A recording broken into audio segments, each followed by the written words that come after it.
우리 시간 하나님 말씀 보겠습니다. 여호수아 구약 6번째 성경입니다. 여호수아 23장 14절로 16절입니다. 14절로 16절까지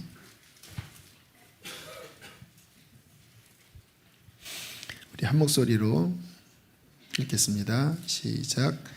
보라, 나는 오늘 온 세상이 가는 길로 가려니와 너희의 하나님 여호와께서 너희에게 대하여 말씀하신 모든 선한 말씀이 하나도 틀리지 아니하고 다 너희에게 응하여 그 중에 하나도 어김이 없음을 너희 모든 사람은 마음과 뜻으로 아는 바라. 너희의 하나님 여호와께서 너희에게 말씀하신 모든 선한 말씀이 너희에게 임한 것 같이 여호와께서 임하게 하사 너희의 하나님 여호와께서 너희에게 주신 이 아름다운 땅에서 너희를 멸절하기까지 하실 것이라. 만일 너희가 너희의 하나님 여호와께서 너희에게 명령하신 언약을 범하고 가서 다른 신들을 섬겨 그들에게 절하면 여호와의 진노가 너희에게 미치리니 너희에게 주신 아름다운 땅에서 너희가 속히 멸망하리라 하니라. 아멘. 자, 오늘 본문 말씀의 배경을 이해하면 좋은데요. 이제 가나안 땅 정복 전쟁이 끝났습니다.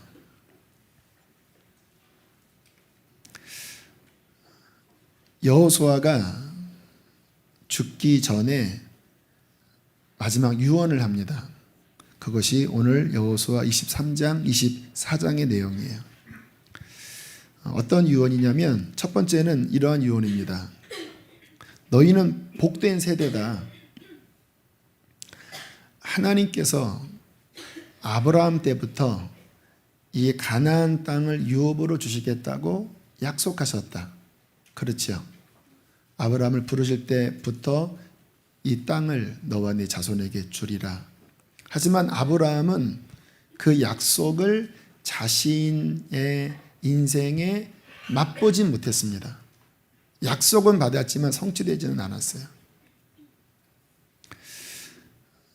그런데 시간이 흘러 이제 지금 여호수아 눈앞에 있는 그 세대들에게 여호수아가 하는 말이 그 하나님의 선한 약속의 말씀이 너희 시대에 너희 눈으로 너희의 발로 성취된 것을 보고 있다, 밟고 있다 라고 말씀을 하고 있는 거예요. 여러분, 얼마나 큰 축복입니까? 하나님이 약속하신 그 말씀이 그냥 약속으로만 남아있는 사람이 있고, 어떤 사람은 실제 그것이 자신의 삶에 이루어진 거예요. 복되죠. 여호수아가 너희들이 그 선한 말씀이 이루어진 그 수혜자다라고 축복을 하고 있어요. 자, 그런데 그렇게만 말씀하지 않고 경고도 합니다.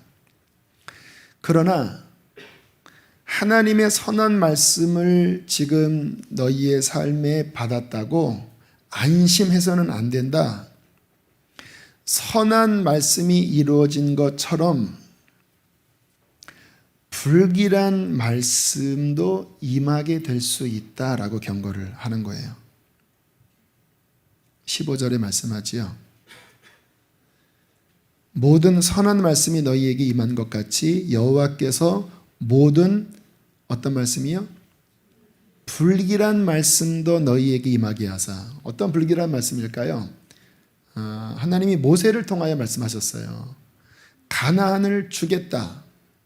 그러나 들어간 그 땅에서 불순종하면, 우상을 섬기면, 이방 민족과 통혼해버리면 그 땅을 주었다가도 나는 다시 빼앗을 것이다. 너희는 그들을 통하여 오히려 고통을 받게 될 것이다. 너희의 삶에 나의 재앙이 부어지게 될 것이다. 하늘은 닫힐 것이고 땅은 소산을 더 이상 내지 않을 것이다. 젖과 꿀이 흐르는 땅이 아니라 놋과 철로 굳어 막혀있는 땅이 될 것이다. 뭐하면? 불순종하며, 뭐하면? 우상숭배하며, 뭐하면? 이방 사람과 통혼해버리면 선한 말씀이 이루어지는 것이 아니라 불길한 말씀이 이루어질 것이다 라고 모세가 누차 경고했잖아요.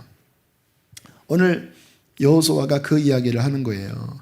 비록 지금 선한 말씀이 너희 세대에 이루어졌지만 만약에 불순종하면, 하나님이 하지 말라고 하는 그 일을 하면 너희에게 주신 아름다운 땅에서 너희가 속히 멸망하게 될 것이다 라고 경고하고 있는 것입니다.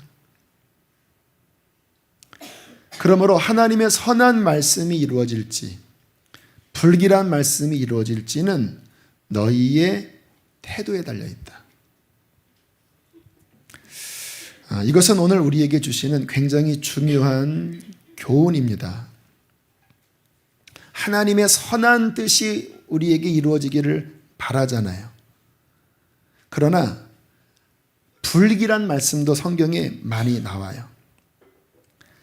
순종할 때 하나님의 선한 약속이 이루어지지만 불순종하면 선한 하나님의 계획이 우리의 인생에서 무너져 버리고 불길한 주님의 예언들이 우리의 삶에 이루어지기 시작합니다. 목사님 그거 구약 아닙니까? 아니에요. 하나님은 구약과 신약 동일한 하나님이세요. 이 여호수아 시대에 이제 하나님께서 이러한 경고를 하시는데요. 이 경고는 불과 얼마 지나지 않아서 이 경고가 그대로 성취됩니다. 성경 한번 보세요. 그 사사기 보세요. 사사기 2장. 여호수아가 죽었습니다. 그리고 가나안에 정착한 지 불과 몇십 년 지나지 않아서 이러한 일이 벌어졌어요. 우리 사사기 2장 1절로부터 4절까지 한번 읽어보실까요? 시작. 여호와의 사자가 길갈에서부터 복임으로 올라와 말하되 내가 너희를 애굽에서 올라오게 하여 내가 너희의 조상들에게 맹세한 땅으로 들어가게 하였으며 또 내가 이르기를 내가 너희와 함께한 언약을 영원히 어기지 아니하리니 너희는 이 땅의 주민과 언약을 맺지 말며 그들의 제단을 헐라하였거늘 너희가 내 목소리를 듣지 아니하였으니 어찌하여 그리하였느냐. 그러므로 내가 또 말하기를 내가 그들을 너희 앞에서 쫓아내지 아니하리니 그들이 너희 옆구리에 가시가 될 것이며 그들의 신들이 너희에게 올무가 되리라 하였노라.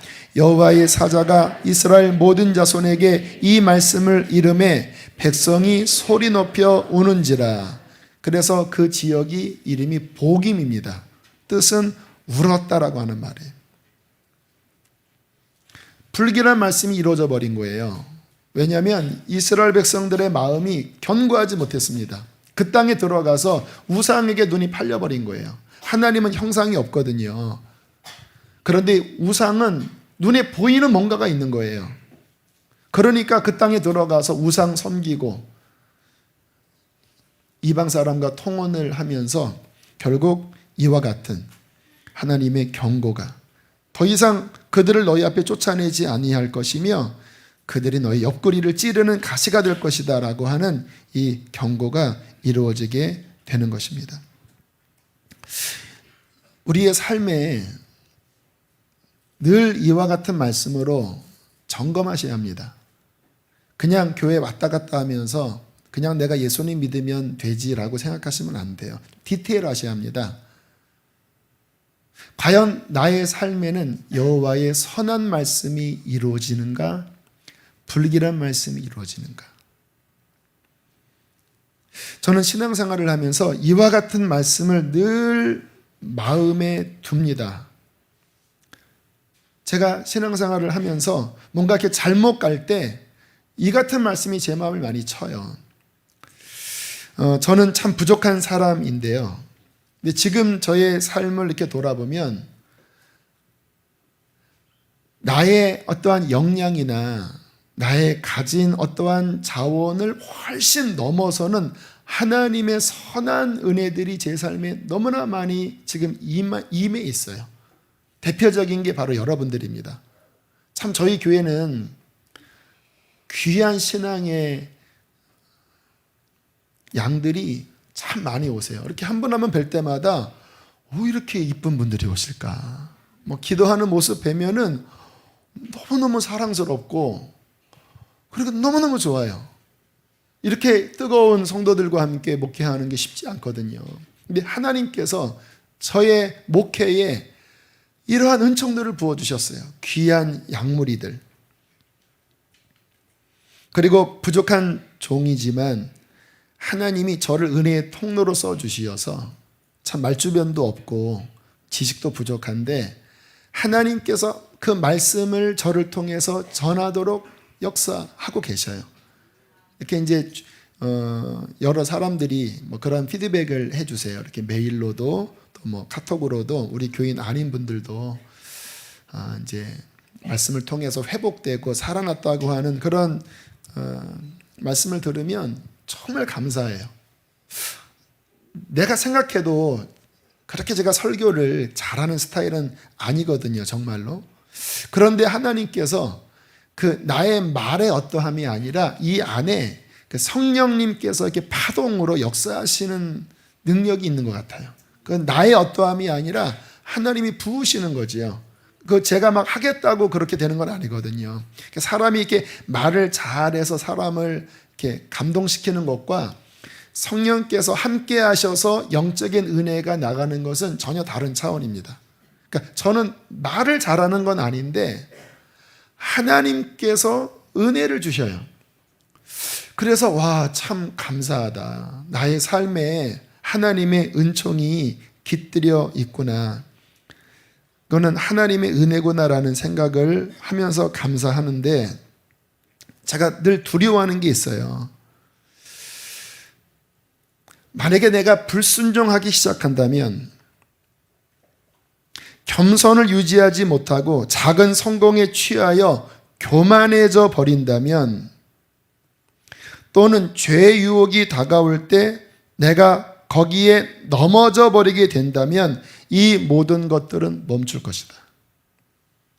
지금 나의 삶에 하나님의 선한 말씀이 이루어져 있지만 그러나 불순종하면 죄에 넘어져 버리면 주님께서 경고하신 그 재앙의 말씀들이 불길한 말씀들이 분명히 내 삶에 임하게 될 것이다 라는 두려운 생각을 해요. 그래서 제 신앙이 뭔가 떨어질 때마다 이렇게 가슴이 조여옵니다. 야, 이러다가 멈추는 거 아니야? 나는 연약하기 때문에 하나님이 함께 하셔야 목회든 설교든 예배인도든 할 수 있는데 하나님께서 그 임재를 거두시는 거 아니야? 혹시 내 설교에 하나님의 임재가 좀 떠난 것 같지 않아? 이러한 생각이 들 때마다 제 가슴이 참 소스라치게 두렵고 떨립니다. 왜 제가 이러한 생각을 갖냐면 성경도 그렇지만 정말 그러한 일들이 많이 일어나요. 특별히 그 목회자 같은 경우에 한때 귀하게 쓰임 받았다가 나중에는 사람들이 왜 저분의 설교를 지금 들을 때 왜 불이 꺼졌나라고 그렇게 한탄해하는 이야기들을 많이 듣거든요. 목회자만이 아닙니다. 평신도도 마찬가지예요. 인생의 위기에 막 간절히 회개하고 기도하니까 하나님께서 그를 만나주시고 축복해 주셔요. 그런데 간절히 회개하고 하나님의 뜻에 순종할 때 놀라운 하나님의 약속과 선물들이 부어졌다가 잘 되니까 그 마음을 유지하지 못하고 변질돼서 나중에 버려지는 성도들의 이야기도 많이 듣습니다. 몇 달 전에 우리가 들었던 필립 노 집사님, 우리 박보희 목사님의 매형 그 말씀을 간증으로 들었잖아요. 제가 그 전에 박 목사님으로부터 들은 이야기가 뭐냐면 그 전에도 이 간병이 있었습니다. 그때 아마 간경화였을 거예요. 그런데 한국에 와서 기도원 들어가 한 3, 4일 정도 있다가 회개가 터지면서 이분이 거듭났어요. 간병이 치유받았습니다. 그때 하나님께서 뭐라고 말씀하셨냐면 놀라운 부를 주겠다고 말씀하셨대요. 미국의 손가락 안에 드는 놀라운 부를 주겠다. 근데 어떤 일이 벌어졌냐면은 그때 실리콘밸리에서 막 그 IT 쪽에 막 엄청난 폭발적인 성장이 일어날 때 그 전에 사두었던 주식이 뭐 며칠 만에 막 두 배씩 뛰어서 엄청난 부를 가졌다라는 거예요. 그렇게 몇 년이 흘렀던 어느 날 그런 일이 벌어진 거예요. 박 목사님이 하시는 말씀이 어느 날 봤더니 주일도 제대로 나가지 않고 주일은 나갔는데 11조를 하지 않고 있더래요. 죽었다가 살아났는데 어느 순간 그 감격 다 잊어버리고 제대로 하나님 앞에 드릴 것들을 드리지 않고 그 마음이 완전히 떨어져서 막 헤매던 그 시점에 당신은 죽게 될 것이요 라고 하는 엄청난 불길한 예언이 떨어진 거예요. 그래도 우리 들은 간증처럼 눈물로 회개하니까 다시 하나님께서 회복시켜 주셨잖아요. 그러나 그렇지 않고 끝나는 분들도 되게 많아요. 암 말기에 기적같이 고침받았다가 그 당시에는 내가 고침받으면 뭐 교회를 세우겠습니다, 내가 뭐를 하겠습니다 다 약속해놓고 좀 편안하니까 주일도 안 지키고 세상에 빠져 있다가 그 다음에는 더 이상 하나님이 기회를 주지 않고 더 심하게 재발돼서 죽는 일들도 일어난다라는 거예요. 여러분, 우리는 오늘과 같은 말씀을 통하여 하나님이 우리를 향한 계획이 무엇이고 그것이 어떻게 선하게 이루어질지 아니면 불길하게 이루어질지를 우리가 두렵고 떨리는 마음으로 살펴보아야 할 줄로 믿습니다. 여러분, 하나님은 선하십니다. 그분은 우리를 향한 선한 계획을 갖고 계십니다. 그게 사형리 첫 번째 원리죠. 하나님은 그분 자체가 사랑이시기 때문에 그래요. 자, 아담을 한번 예를 들겠습니다. 하나님께서 아담을 창조하실 때 굉장한 계획을 갖고 창조하셨죠. 창조하자마자 아담에게 복을 주셨습니다. 여러분, 사람은 복을 비는 자가 아니라 존재 자체가 복을 받도록 지음받은 자예요. 하나님의 형상대로 지음받았으니까. 그리고 존재 자체가 땅을 정복하고 다스리는 하나님의 어떠한 권위가 있는 피조물입니다. 존재가 그런 거예요. 너는 생육하고 번성하고 땅에 충만하라, 땅을 다스려라. 그렇게 하나님께서 아담을 축복하셨죠. 그리고 아담에게 에덴 동산을 만드시고 에덴 동산 안에 거하게 하셨습니다. 아담에게는 엄청난 지혜가 있었어요. 하나님이 데려온 동물들을 보자마자 이름을 다 지어줬습니다. 쉬운 일이 아니에요. 아담은 엄청난 지혜를 가진 사람이었고 엄청난 능력이 있는 사람이었어요. 그래서 모든 동물들이 두려워했다고 그랬잖아요. 권위가 있었습니다. 에덴 동산은 그 뜻이 기쁨이거든요. 기쁨이 있었어요. 하나님과 함께 친구처럼 이야기를 나누면서 동행할 정도의 깊은 영성이 있었습니다. 하나님은 아담을 보시고 심히 좋았다고 말씀하셨어요. 자, 그것이 하나님이 아담을 향한 선하신 뜻이었습니다. 자, 그런데 선한 말씀만 아담에게 있었던 것이 아니죠. 아담에게 불길한 경고의 말씀이 있었어요. 잘 아시는 것처럼 다 누려라, 그러나 하나만 금한다. 선악과는 먹지 말아라. 이것을 먹으면 어떻게 된다고요? 정령 죽는다. 나와 끊어진다. 무슨 말씀일까요? 불길한 말씀이에요. 그러나 생각해보면 99%는 선한 말씀이고 하나만 불길한 말씀이에요. 아담과 하와가 그 99%의 선한 말씀 안에 거했다면 얼마나 좋았을까요? 그런데 결국 하나님이 먹지 말라고 한 그 선악과를 먹는 불순종으로 말미암아 아담의 인생에, 아담만이 아니라 우리를 포함한 모든 후손의 인생에 하나님의 치명적인 재앙의 말씀들이 이루어져 버리게 되었다라는 것입니다. 저는 신앙생활 하면서 그런 생각을 해요. 저는 성경 중심의 신앙생활을 하잖아요. 구약부터 신약까지 하나님은 그냥 어떠한 것을 주시는 경우는 별로 없습니다. 항상 우리의 선택이 있어요. 언제나 대다수는 주님의 선한 말씀이에요. 그러나 몇 가지의 경고가 있어요.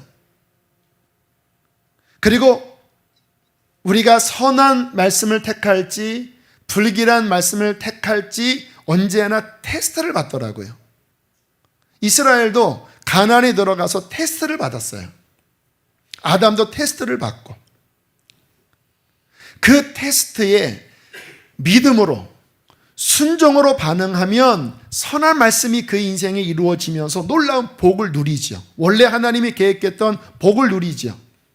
그런데 그 테스트에 져서 불순종해버리면, 하나님의 말씀을 거역해버리면 그의 삶에는 하나님의 그 엄청난 계획들이 무너지면서 불길한 그 재앙의 말씀들이 그 인생에 이루어지는 것이 신구약 전체의 역사예요. 저는 뭘 느끼냐면 천국 가기 전까지는 이 땅은 그 시험을 통과하는 과정이구나.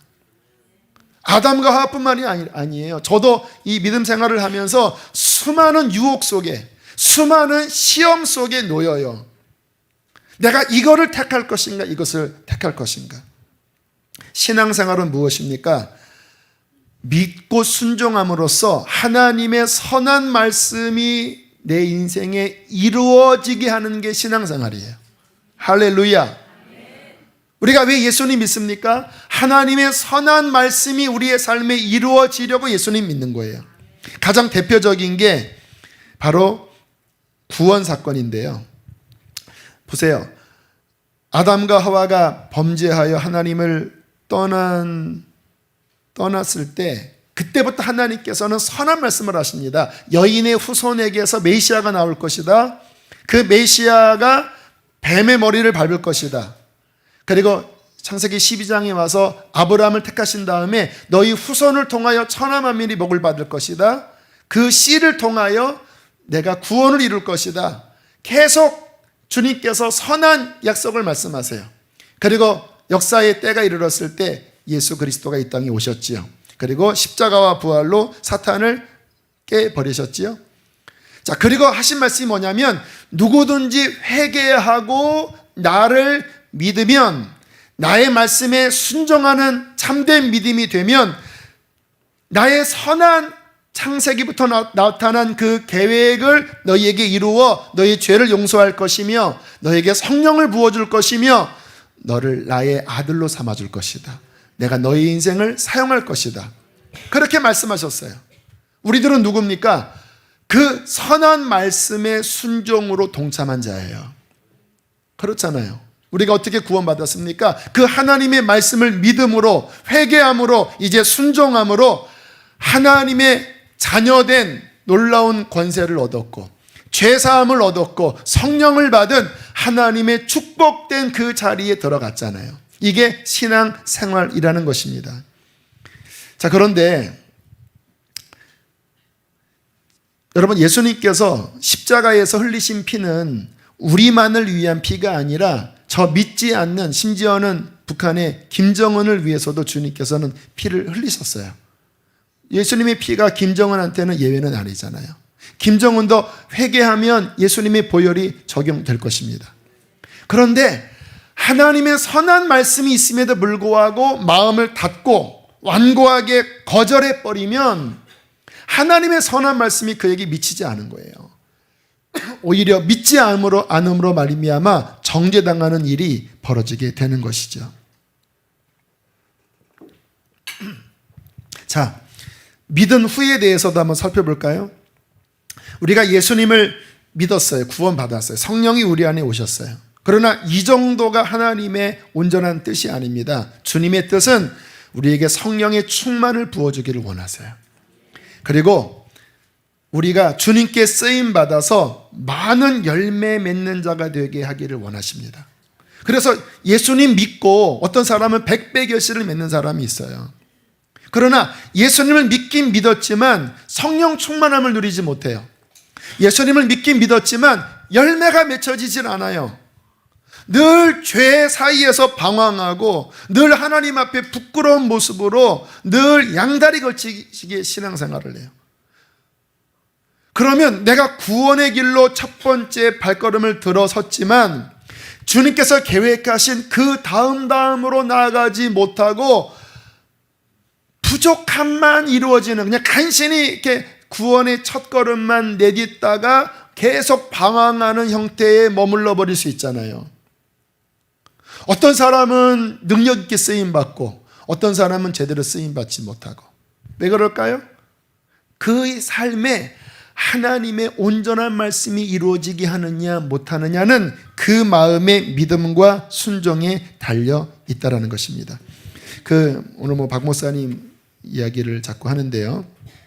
박 목사님이 섬겼던 아이 가운데 제가 이름은 이야기하지 않는 모모 아이가 있어요. 저도 중학교 때부터 봤어요. 안성에 있을 때.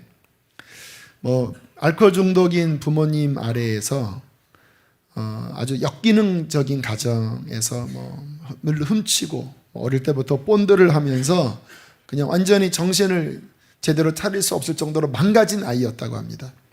그런데 그 인생에 하나님의 선한 은혜가 비쳤습니다. 박 목사님이 그 아이를 거두었고, 처음에는 여전히 훔치고 여전히 정말 망나니처럼 행동을 했대요. 음식을 먹을 것이 별로 없는 시절인데 그 라면이 이렇게 들어와서 삶으면요, 딱 받자마자 침을 탁 뱉어갖고 자기가 먹었대요. 다. 참, 그러니까 아이가 그냥 좀 그렇죠. 목사님이 알아서 다 줄 테니까 침만 뱉지 말아라. 그러던 아이가 어느 순간부터 변화되기 시작했다고 합니다. 눈물을 흘리기 시작했고 회개하면서 하나님의 은혜를 받았대요.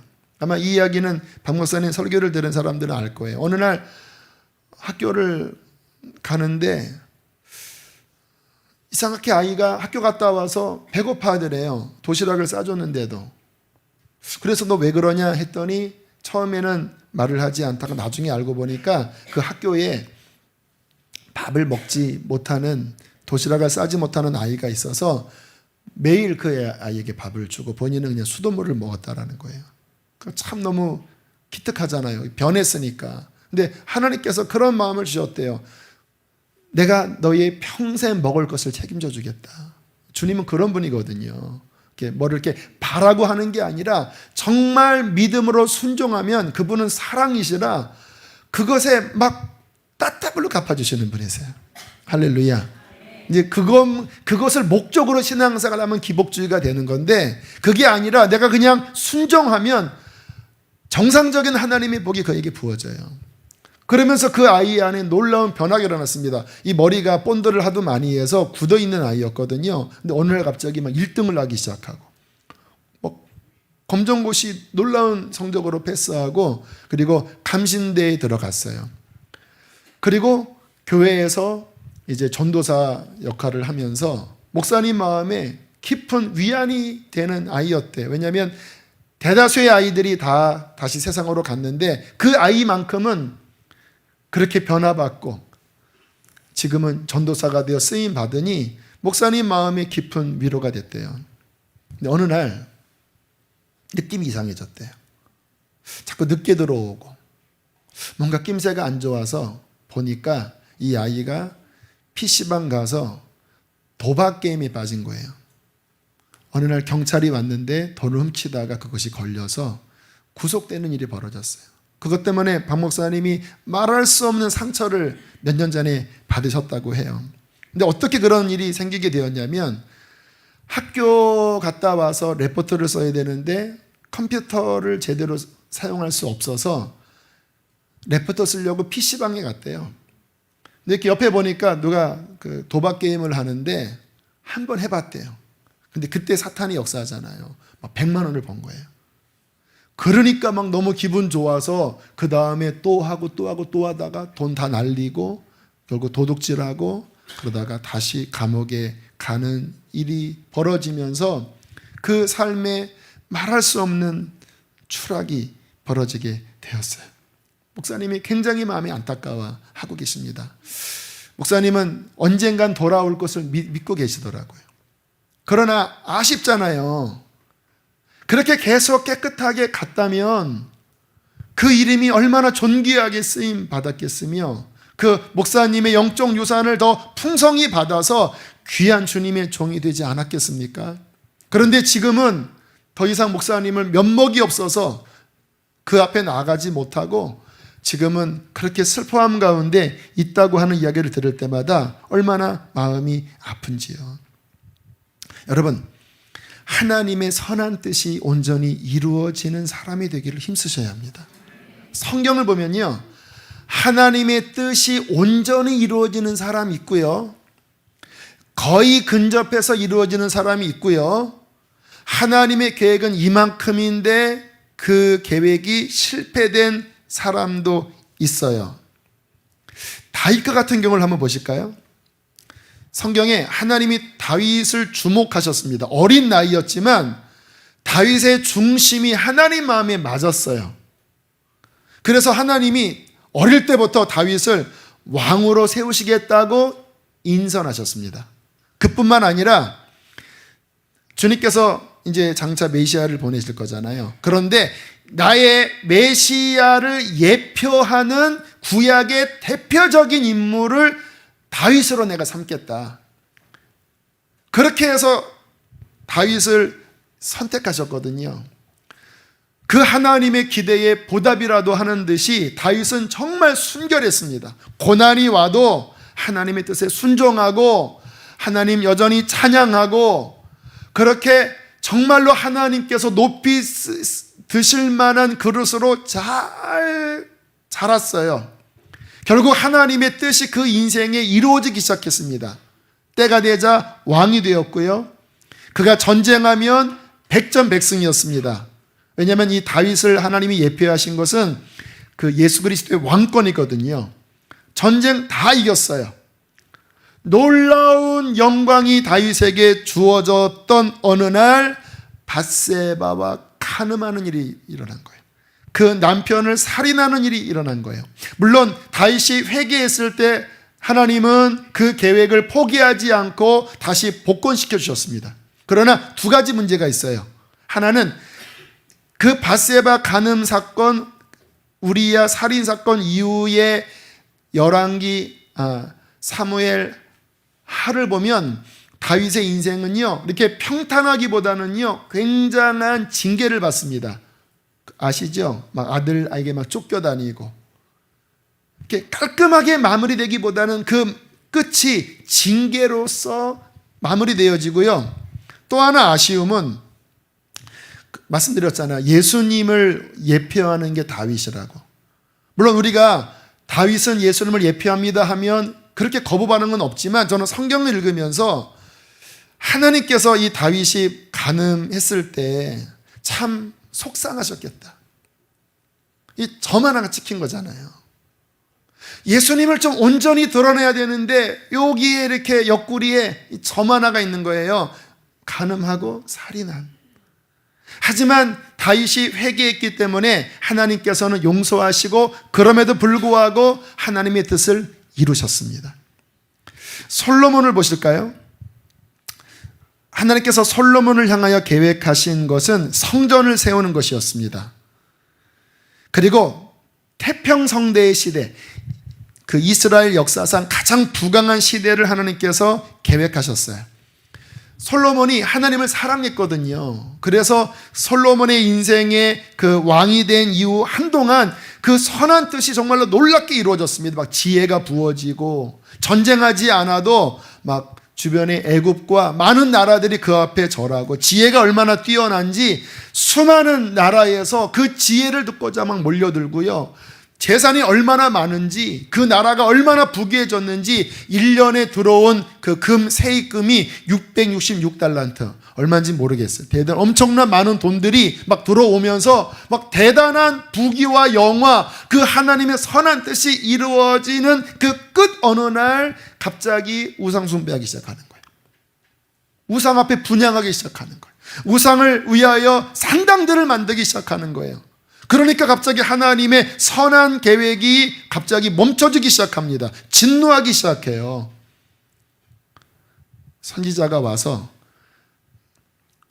다윗 그 이스라엘 왕국을 찢어서 아버지의 그 영향력 때문에 네 시대에는 나라를 나누지 않겠지만 네가 죽은 다음에 너희 나라는 두 동강이 될 것이다. 10지파는 이스라엘로 가고 너는 한두 지파만 얻게 될 것이다 라고 그렇게 말씀하잖아요. 여러분, 왜 성경에 다윗, 솔로몬 대단한 인물인데 왜 하나님의 온전한 뜻이 이루어지는데 어려움이 있을까요? 죄의 유혹이 있기 때문에 그래요. 사탄이 그것을 부추겨서 하나님의 온전한 뜻이 이루어지지 못하게 방해하는 거예요. 그게 사탄이 하는 일입니다. 사탄은요, 하나님을 증오합니다. 그러나 하나님을 대적할 수는 없어요. 그런데 하나님이 사랑하는 인간들을 향한 선한 계획을 그 인간의 불순종을 통하여, 인간의 죄를 통하여 하나님의 선한 뜻을 망가뜨리면서 하나님께 반항하는 게 사탄의 공격이라는 거예요. 우리는 마음이 너무나 연약해서 하나님의 은혜 받을 때는 그 선한 뜻을 갈망했다가 다윗처럼 솔로몬처럼 좀 마음이 약해지고 유혹이 오면 그냥 죄에 무너져 버리는 연약함이 우리들의 모습이라는 것입니다. 그래서 어려운 거예요. 저도 이렇게 생각을 해보면 부족한 종을 하나님께서 부르시고 그리고 이제 저를 향한 계획이 있으셨잖아요. 그런데 주님 만나고 지금 이 자리에 오기까지 너무나 많은 유혹들이 있었어요. 지금도 마찬가지입니다. 수없이 넘어졌어요. 근데 감사한 거는요, 넘어졌는데 제가 거기에 머물러 있지 않고 다시 회개하고 하나님의 말씀으로 다시 한번 회복하고 돌아갔거든요. 그래서 이렇게 비틀거렸지만 제 지나온 신앙의 여정을 보면 이렇게 똑바로 가지 못했습니다. 상당히 많이 비틀거렸지만 그래도 다시 백으로 가지 않고 다시 하나님의 그 뜻 가운데 이렇게 들어와서 걸으니까 여기까지 온 거거든요. 저는 주님 앞에 감사해요. 그렇게 내가 넘어졌는데도 하나님이 나를 포기하지 않으셨구나. 그런데 또 하나 제가 갖고 있는 생각은 뭐냐면, 내가 만약에 그때 넘어지지 않았다면, 그때 이를 악물고 순종했다면 지금 내 모습은 이것보다 더 하나님 앞에 귀하게 쓰임받는 그릇이 되지 않았을까? 그런 생각 가끔 해요. 물론 지금도 감사해요. 그러나 그때 그 넘어졌던 기억들을 회상해 보면 하나님의 계획이 혹시 조금 밀린 것이 아닌가? 그런 생각을 해요. 왜냐하면 그때 제가 넘어졌을 때 그 저를 위해서 기도해 주시는 권사님이 저한테 하나님이 너에게 실패했다고 말씀하시더라고요. 그 이야기를 하시더라고요. 그때 내가 얼마나 충격받았는지 몰라요. 나 이제 끝났구나. 왜냐하면 그 전에 그 권사님이 저를 위해서 기도해 주실 때 막 제사장 옷도 입고 막 세계를 다닌다고 막 그랬다고 했거든요. 그래서 막 기대에 막 온팡했거든요. 근데 갑자기 실패했다고 그러니까 그거 다 끝나버린 줄 알았어요. 근데 하나님은 자비하셔요. 회개하니까 주께서 다시 복권시켜 주시더라고요. 그러나 가끔 생각하는 거예요. 그때 넘어지지 않았다면 더 지금 내 마음이 순결하고 더 많은 하나님의 선한 영향력을 끼친 것은 아닐까? 그러나 그것은 잘 모르겠고, 아무튼 저는 나의 남은 삶에 하나님의 선한 계획이 이루어지게 되는 종이 되기를 원합니다. 성경에 하나님의 계획이 거의 100% 이루어진 사람이 누군지 아세요? 구약에? 흠이 없는 사람이 한 명 나와요. 거의 다 흠이 있는데 이 사람은 거의 흠이 없어요. 요셉이에요, 요셉. 어릴 때부터 하나님께서 찍으셨어요. 이제 때가 되면 나의 이 백성들을 애굽으로 넣을 텐데 요셉을 통하여 넣으리라 라고 계획하신 다음에 꿈을 꾸게 하시죠. 그 11별과 해와 달과 11별이 자기 앞에 절하는, 곡식단이 절하는. 그리고 하나님께서는, 주님께서 이렇게 또 귀한 계획이 있는 사람일수록 좀 이렇게 굴리십니다. 그래서 많이 굴르는 사람은 주의 나를 향한 뜻이 크구나 그렇게 믿으시길 바랍니다. 그래서 이제 막 애굽 가서 막 굴렀잖아요.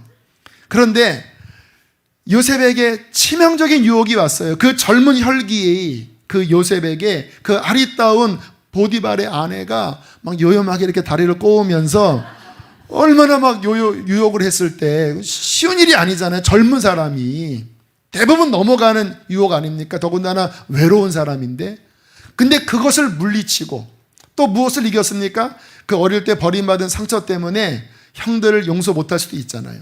그런데 끝내는 형들 다 용서하고 하나님의 선한 그 계획, 이스라엘을 애굽으로 데려다가 400년간 고센 땅에서 인구를 늘리는 그 귀한 선한 뜻이 요셉을 통하여 이루어집니다.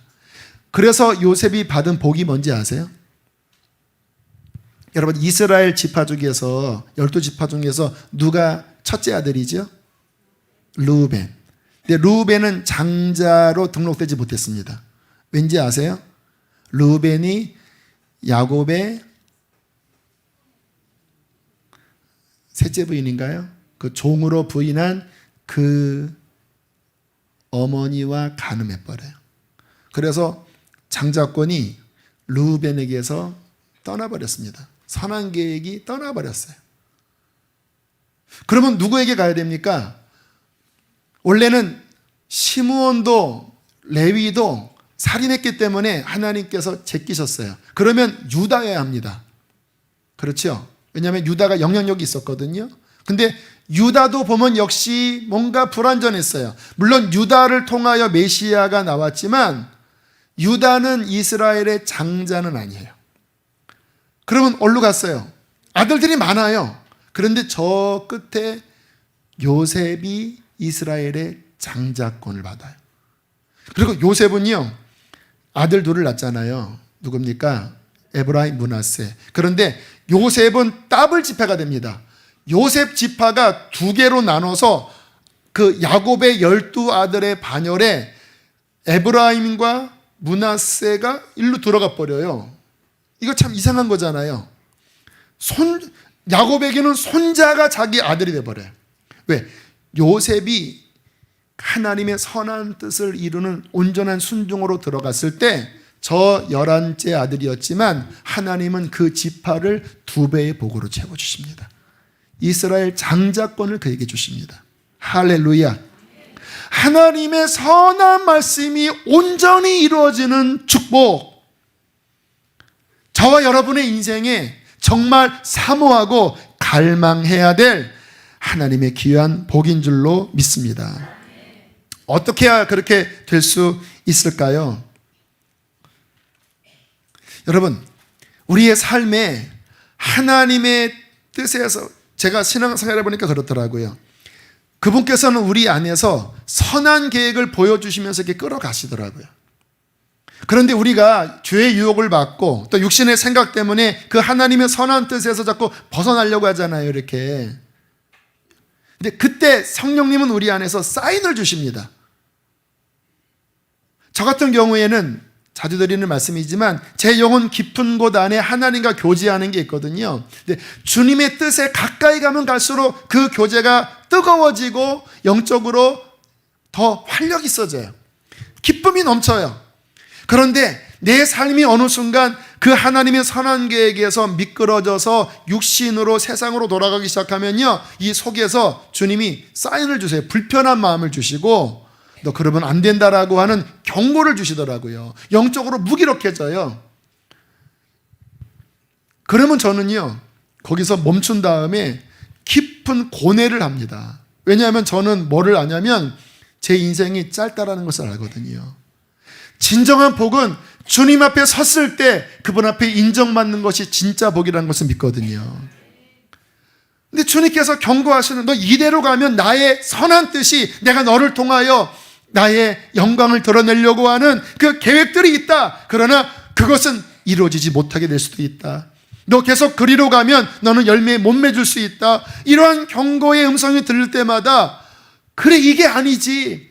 주님, 하나님께서 원하시는 그 길로 가도록 도와주십시오. 그렇게 멈추고 회개하여 하나님의 뜻에 다시 나를 돌이켜 그 길로 가는 것입니다. 지금도 이 자리에 오늘 이와 같은 말씀을 주시는 이유는 많은 사람들이 하나님의 100%의 선하시고 온전하시고 완전하신 뜻에서 이렇게 벗어나는 길로 이미 접어든 사람들도 많이 계셔요.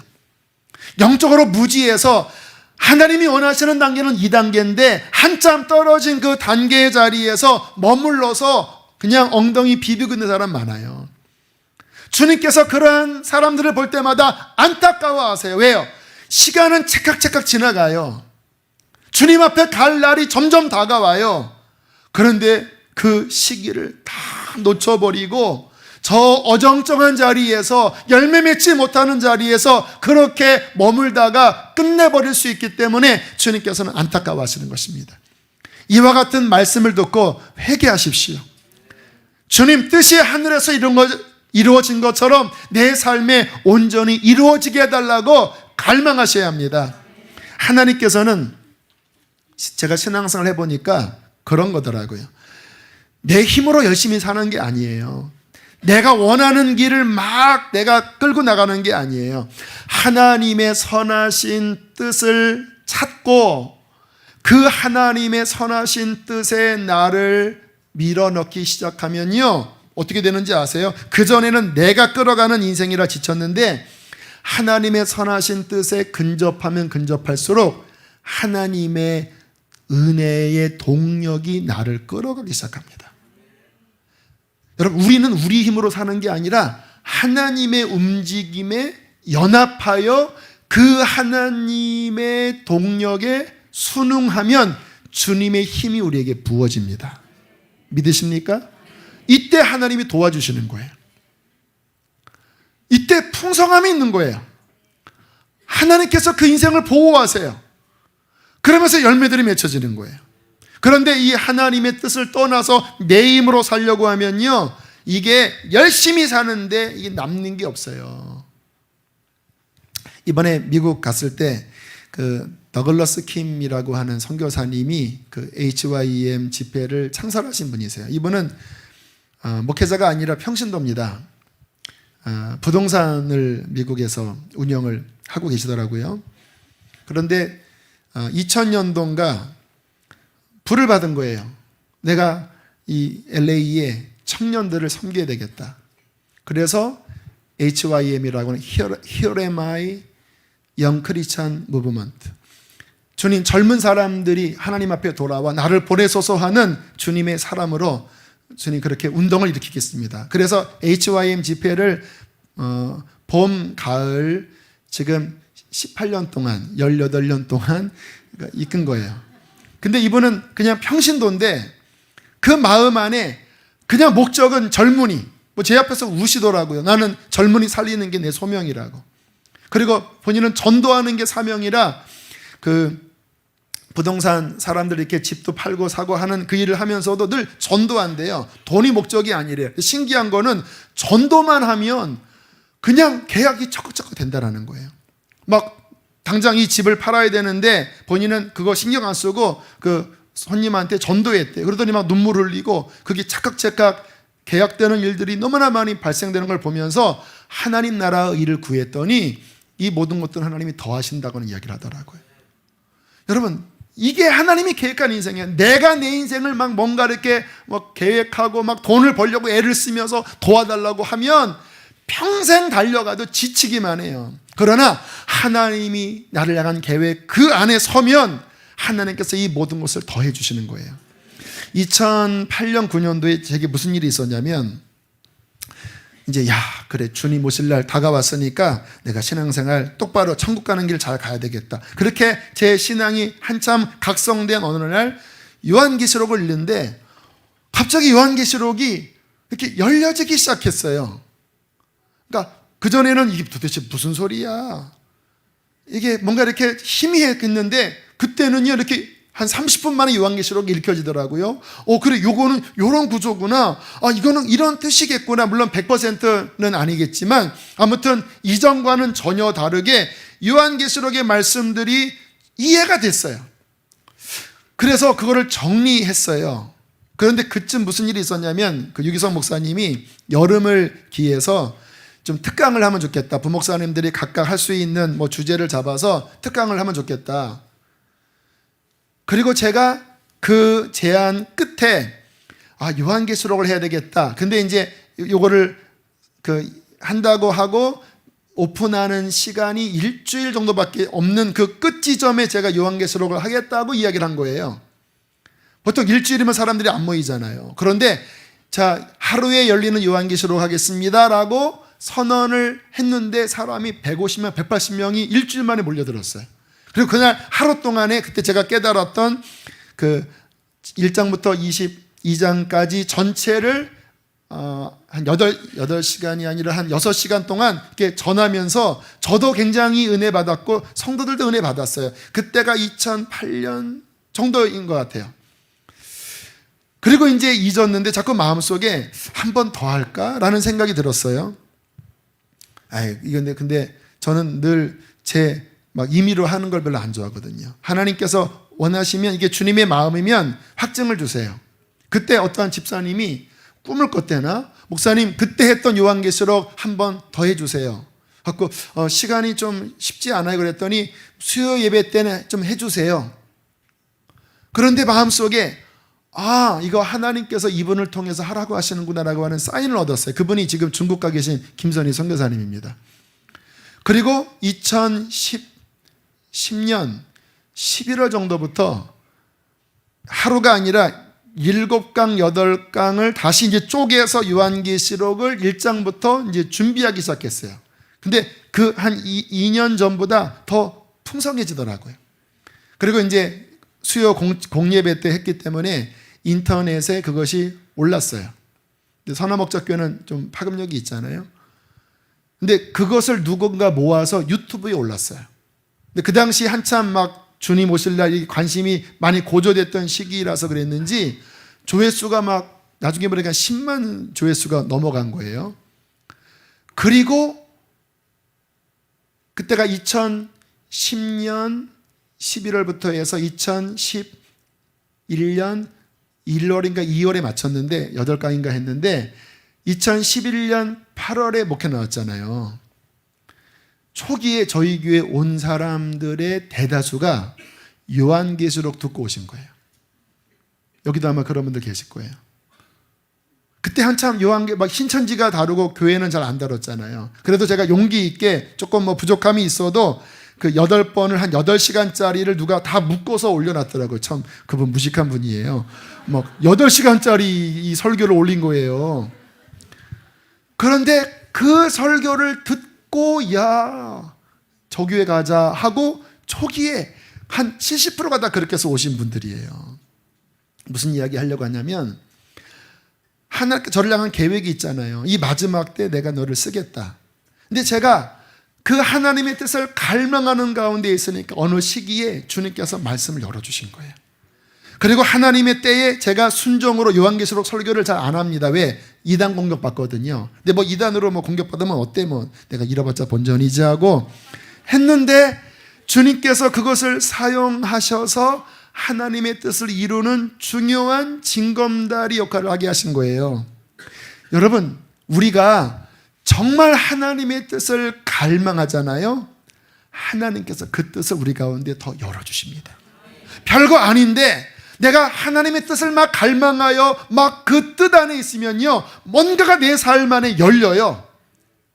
그게 그 당시에는 뭔지 몰라요. 그러나 지나고 나면요, 그 하나님의 온전한 계획이 이루어지게 하는 발판으로 하나님께서 그것을 열어주신다는 것입니다. 사랑하는 성도 여러분, 갈망하세요. 어차피 짧은 한평생입니다. 이래도 죽고 저래도 죽어요. 이미 우리는 한참 많이 왔어요. 절반 이상 한참 지나왔어요. 우리 젊은 것들한테 미안해요. 여기 나이 드신 분들은 이미 반도 지나서 얼마 남지 않았어요. 50년이 남았겠습니까? 30년이 남았겠습니까? 20년이 남았겠습니까? 제대로 주님 앞에 그 선한 뜻을 이루어 정말로 귀하게 열매 맺을 때가 얼마나 남았겠습니까?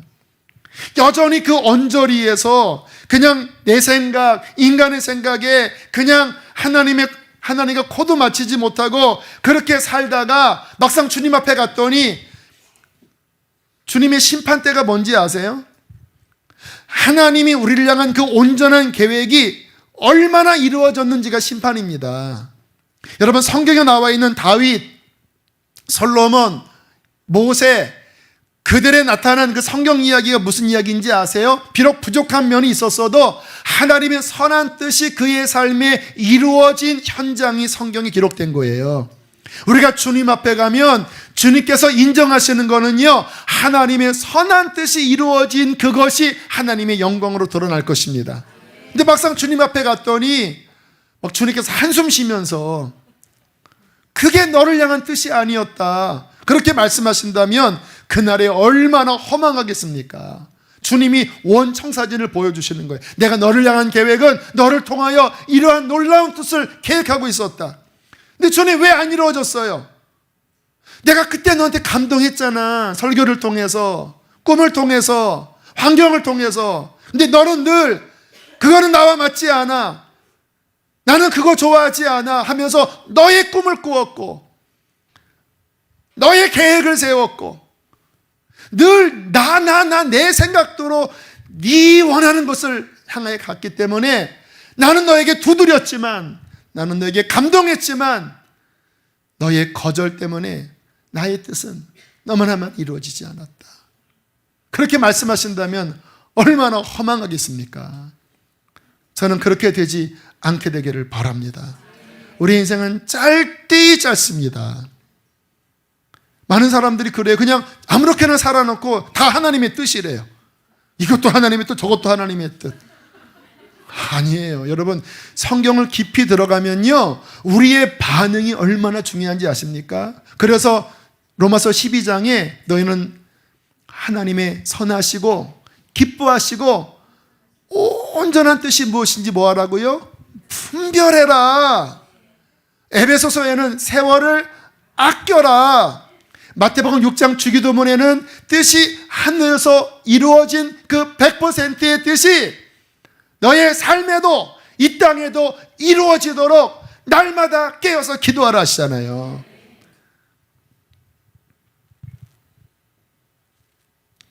마지막 때입니다. 여러분, 우리가 하나님의 그 뜻을 이해할 때 시대도 잘 봐야 돼요. 왜냐하면 시대와 맞물려서 그 개인과 그 교회 하나님의 뜻이 연결되거든요. 여러분, 노아 시대에 하나님의 뜻은 홍수입니다. 그러면 뭐 해야 돼요? 하나님의 계획은 노아에게 뭐를 시키는 거예요? 방주 만드는 거예요. 그 시대가 끝이기 때문에, 홍수가 오기 때문에 방주 만들어야 돼요. 근데 노아가 그 시대를 분별하지 못하고 막 선교센터 만든다 그러고 막 다른 짓 했다 그러면은 그 안 맞는 거잖아요. 지금 이 시대의 하나님의 뜻, 이 마지막에 하나님의 뜻은 제가 분별하기로는 두 가지입니다. 하나는 부흥과 또 하나는 선교 완성입니다. 저에 대한 소명이기도 하고 이 시대를 향한 가장 큰 하나님의 뜻이라고 생각해요. 부흥과 선교 완성. 하나님께서는 이른 비를 내리셨듯이 다시 늦은 비를 이 마지막 때 부으실 것입니다. 왜? 그래야 그 성령 받은 하나님의 사람들이 오늘 기도했던 일본, 아직 99.몇%가 예수님 안 믿어요. 물론 부흥이 약간 일어나고 있지만 대다수는 아직 완악해요. 부흥이 일어나서 일본, 언젠가 북한 열릴 것입니다. 중동 열릴 것입니다. 그 하나님의 놀라운 선교 완성이 부흥을 통하여 온 열방에 확장되는 그 마지막 부흥을 하나님께서는 계획하고 계시리라 믿습니다. 그 하나님의 뜻이 각 교회마다 있어요. 우리 수지선언 목적교회를 세우신 이유, 저 새로운 예배당 처소를 주시는 이유, 이제 6년 동안 이렇게 꺾여진 이 두 날개의 교회에서, 선한 목자 교회에서 잘 왔다. 그러나 이제는 이전한 그곳에서 마지막 내가 부을 그 부흥을 그 그릇으로 담아라. 그리고 너희 교회만 잘 되는 것이 아니라 온 열방에 복음을 전하는 그런 교회가 되기를 원한다. 할렐루야. 그 하나님의 선한 뜻을 이해하고 거기에 내 마음의 방향을 맞추고 그리고 온 힘을 다하여 그 뜻을 이루어 달려고 하나님 앞에 기도하며 순종하며 나아갈 때 하나님의 뜻이 움직이게 될 것입니다. 그곳에 가면 하늘이 열려서 은혜가 쏟아지게 될 것입니다. 사람들이 성령을 받는 역사가 일어나게 될 것입니다. 복음이 열방 땅 끝까지 흘러가는 생수의 놀라운 통로가 될 것입니다. 그게 하나님의 온전한 뜻이에요. 야, 수지산화 목자교회 진짜 수지, 물수자에 지류지자, 야, 수지 맞았네. 생수의 강이 열방이 흐르네. 할렐루야. 야, 하나님께서 저 연약한 강대영 목사, 말주변도 없고 가정도 좋지 않았던 저 목사를, 부족한 자를 하나님이 쓰시네. 그래서 저는 할렐루야, 하나님께 영광, 주님이 하셨습니다. 이 하나님의 온전한 뜻이 있어요. 그것이 이루어지게 해야 돼요. 어떻게 해서 막 기도하면서 순종하면서. 그런데 보세요, 그게 하나님의 계획인데 이제 조금 예배당 새로 생겼다고 마음이 교만해져서 별로 기도도 하지 않고 그리고 자꾸 딴 생각하고 하나님의 뜻과는 먼 막 인간의 생각 속에 빠져들기 시작할 때 100%의 하나님의 계획이 90으로 80으로 70으로 60으로 50으로 나중에는 내가 더 이상 여기 못 쓴다. 예배당은 덩그러니 있지만 더 이상 나의 임재를 폭발적으로 부어지지는 않겠다. 이 촛대를 내가 옮기겠다. 어디에다가 세우겠냐. 이럴 수도 있다 없다? 있다. 오늘 말씀이 그렇잖아요. 선한 말씀이 이루어졌지만 불길한 말씀도 이루어지니 너희는 정신을 차려 순종하라. 지금 여러분은 어느 위치에 있습니까? 여러분의 삶에 무엇이 이루어지게 하겠습니까? 우리의 믿음과 선택에 달려 있습니다. 하나님의 선한 뜻이 이루어지게 되기를 축복합니다. 함께 우리 이 시간 찬양하겠습니다. 우리 마지막 부흥을 우리가 꿈꾸면서 마지막 날에 내가 나의 영으로 모든 육체에게 채워주리라. 자녀들이 예언하고 청년들이 환상을 보고 아비들이 꿈을 꾸는 늦은 비의 부흥을 하나님 나와 우리 교회에 이 시대에 부어 주시옵소서. 우리 힘차게 박수치며 찬양하겠습니다.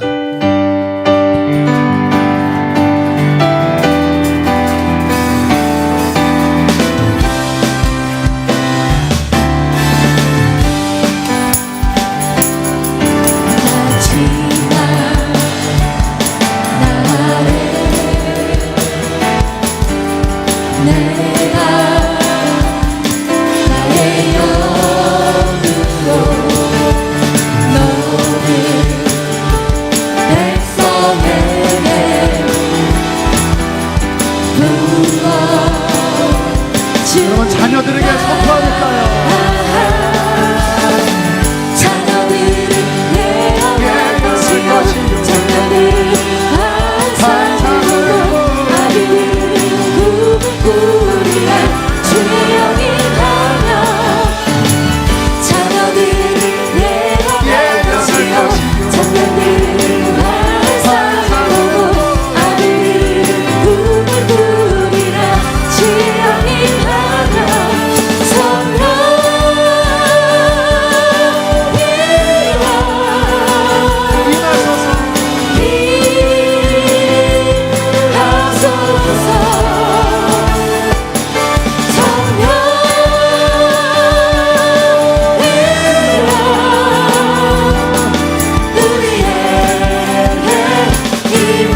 나의 심령 위에 주님의 은혜에 함께되며 나를 꼭 적셔주옵소서. 주의 권세 주의 능력 지금 이 시간 임하셔서 악한 권세 모두 깨뜨리고 주님 나라 임하소서. 영광 할렐루야 예수의 그 피가 내게 주님 주의 구원이 되시네. 영광 할렐루야 예수의 이름이 능력 때문에 소망이 되시네. 이 땅에 돈과 남과 부 하나님의 꿈을 꾸세요. 이 찬양의 가사는 이 민족에게 주시는 하나님의 예언적인 말씀입니다. 모든 우상들은 무너지고 주님만 높이는 나라 되게 하소서. 이 땅에 지친 모든 영혼 주 예수 사랑하게 하소서. 저들의 아픔과 눈물 지는 주님의 보혈 이 땅 치유하소서. 성령의 세바라 성령의 세바라 이 땅에 불어오소서.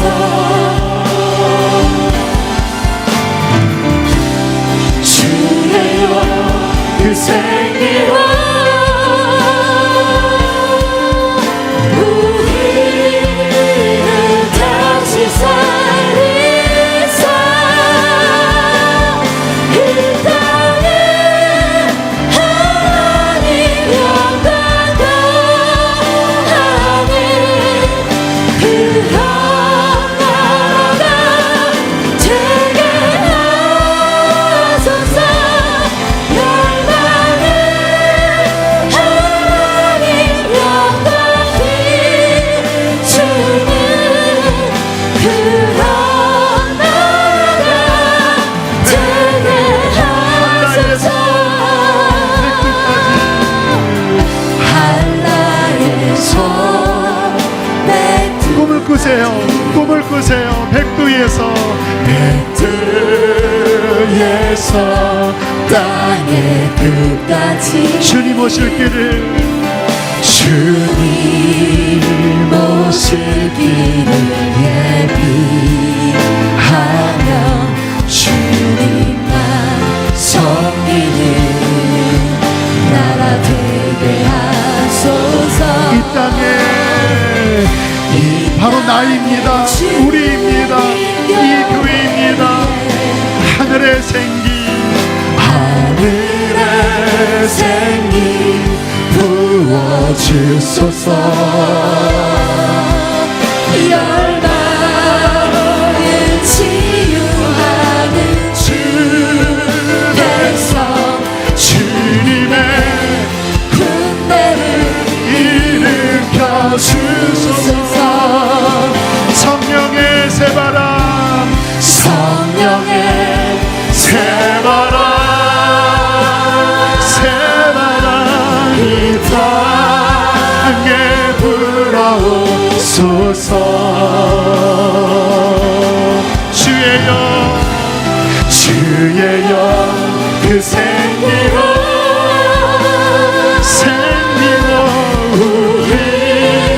우리를 다시 살리사 이 땅에 하나님 영광 더하는 그런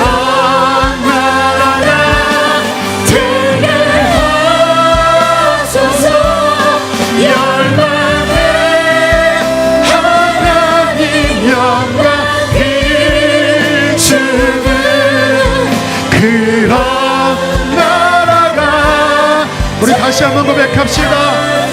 한라에서 백두까지 한라에서 꿈을 꾸세요. 마지막 이 말 부흥을 꿈을 꾸세요. 여러분의 가정에 성령이 임하실 것입니다. 이 교회에 성령이 임하실 것입니다. 이 민족에게 성령이 임할 것입니다. 북한에 성령이 임할 것입니다. 중국 땅에 성령이 임할 것입니다. 일본 땅에 성령이 임할 것입니다. 중동 땅에 임할 것입니다. 이스라엘에 임할 것입니다. 이 땅에 주님 교회 하늘의 생기 하늘의 생기 부어주소서. 열방을 치유하는 주에서 주님의 군대를 일으켜 주. 우리 두 손 높이 들고 성령의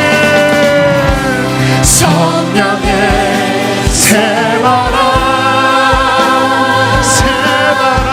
이 땅에 불어오소서. 주의 영 그 생기로 우리를 다시 살리사 부소서. 이 땅에 하나님 영광 거하는 그런 나라가 성령의 불로 성령의 불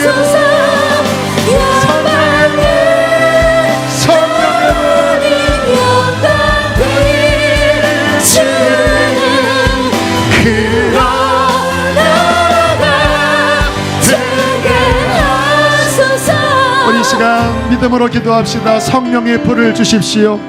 헛된 것들을 다 태워주십시오. 우리의 가정 안에 성령을 부어주소서. 우리의 자녀들에게 성령을 부어주소서. 이 교회에 성령을 부어주시옵소서. 이 민족에 성령을 부어주시옵소서. 뜻이 하늘에서 이룬 것처럼 땅에서도 이루어지리이다. 주여 세 번 부르시고 기도하겠습니다. 주여